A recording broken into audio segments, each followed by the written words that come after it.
Hello and welcome to the Autism News Network Oak Tree Farm Edition. We are thrilled today to have a very special guest who's going to tell us about something that has generated a lot of buzz in South Carolina. Many of my colleagues, as well as some of the autism community, ask, what is this Oak Tree Farm? We're excited to hear more about it. So here at the Autism News Network, we thought, what better way to learn about Oak Tree Farm than to talk to the director of Oak Tree Farm and the CEO of SOS Care, Ms. Sarah Pope. Welcome, Ms. Pope. Thank you. I'm so glad to be here. Yeah, and we're glad to have you. We are joined, of course, by our illustrious Autism News Network correspondents, and we're going to do a round-robin question session. And without further ado, we're off and running with Patrick, who has the first question for Ms. Pope. Where are you from originally? I was born in Battersea in London in the United Kingdom. That's pretty cool. My grandmother was from England. I have a great grandmother who lived in England, but she passed away. Oh, that's sad. How long have you been in South Carolina? I have lived in South Carolina for 28 years. Now we'll go on to Ainsley. How did you develop a heart for autism, Miss Pope? Well, when I lived in England, I decided I wanted to go to school to be a social worker. And while I was studying in college, one of my internships was to go and work at the National Autistic Society. And so that was my first internship. I went to a school where children with autism were being helped. And as soon as I walked into the school, I knew that that was where my heart lied, and I knew that I would be in the field. And so I began studying everything I could about autism, and I've been in the field ever since. So I was 18. I'm much older now.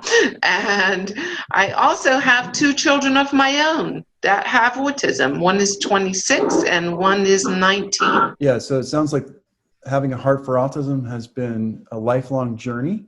And Scott has our next question. Please tell us about the program at Oak Tree Farm.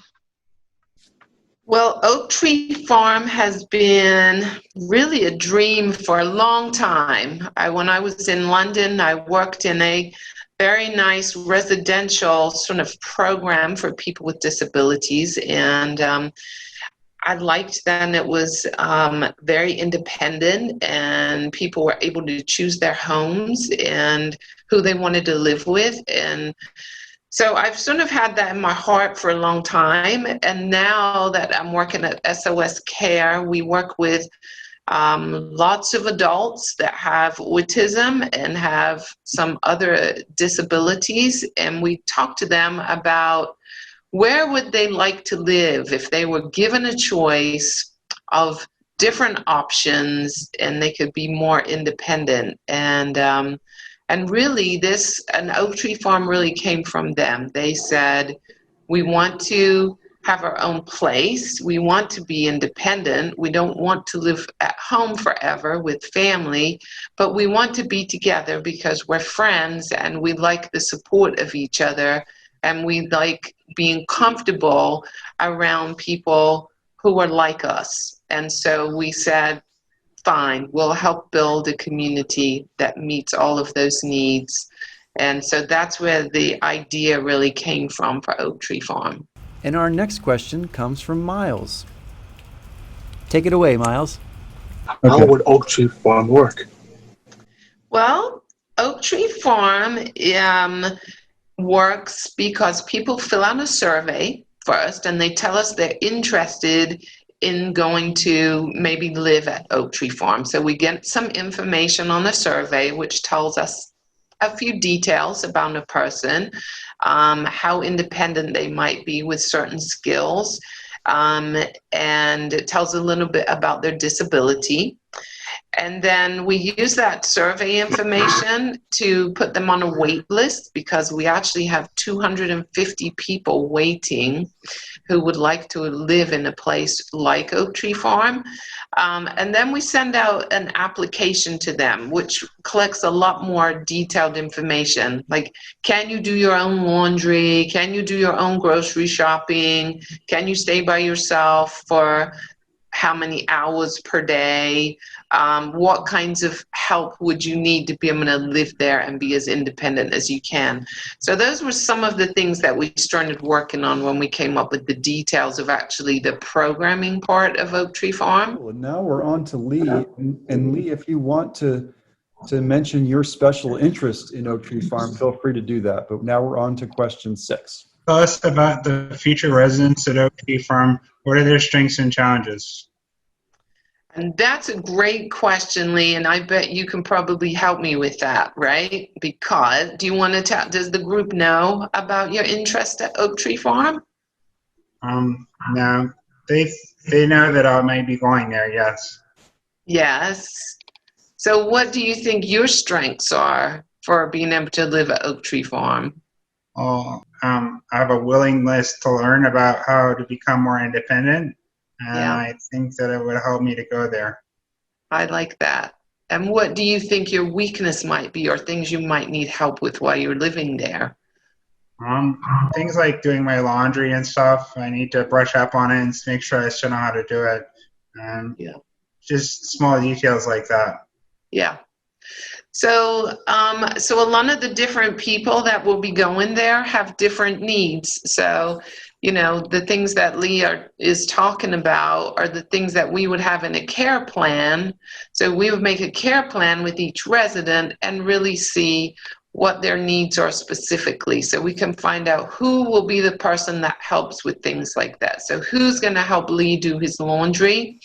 And make sure that he's able to do that well, so he feels good about it and he can be more independent. So we'll really look at those needs, and everybody has different needs, right? We're all good at some things. I'm not so great at doing dishes, and so I assign someone else in my house dishes. And I don't love cutting the grass, so someone else cuts the grass. So we would have a care plan for each person, and so you could talk about the things you're good at that you want to share with people, and the things you need help with, that we would try and find someone else that maybe is good at that already lives there that could help you. Great. And now we're on to a question from Scott. How much support do you have behind Oak Tree Farm to make it a reality? That's a great question, and I have a lot of support. It has been the hardest thing I have ever worked on, because I am not a developer of land and buildings and all of those things. And so I had to find the help and support I needed from people that had more knowledge than me about how to do this. So I needed a very good person with a financial background, and she works with me in the office. She's a finance manager. I needed help with a general contractor that actually builds buildings, and I needed help with someone that actually does the infrastructure for new neighborhoods, and those are the people that go in and cut down the trees and put in water pipes and run electricity under the ground and all of those things.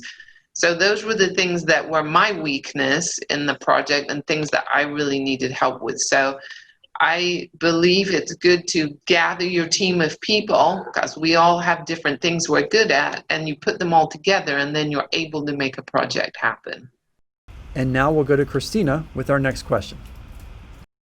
How are you funded? And that's a great question too. We're funded in multiple ways. So some of the beginning infrastructure and clearing the ground and laying the pipes and all of those things I'm talking about we actually have a construction loan with South State Bank. So SOS Care, our organization, had to take out a loan to be able to start the project.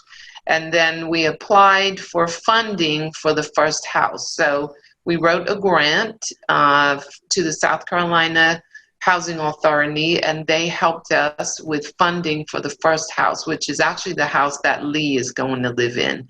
And right now we have applied for additional funding from the same group in Columbia, and we're hoping, so you all hope with me, keep your fingers crossed, that we're going to learn about the funding we receive in a new grant so that we can build the next phase. And now we're going to move on to the next question is from Patrick. Patrick, take it away. What would a housing structure be like?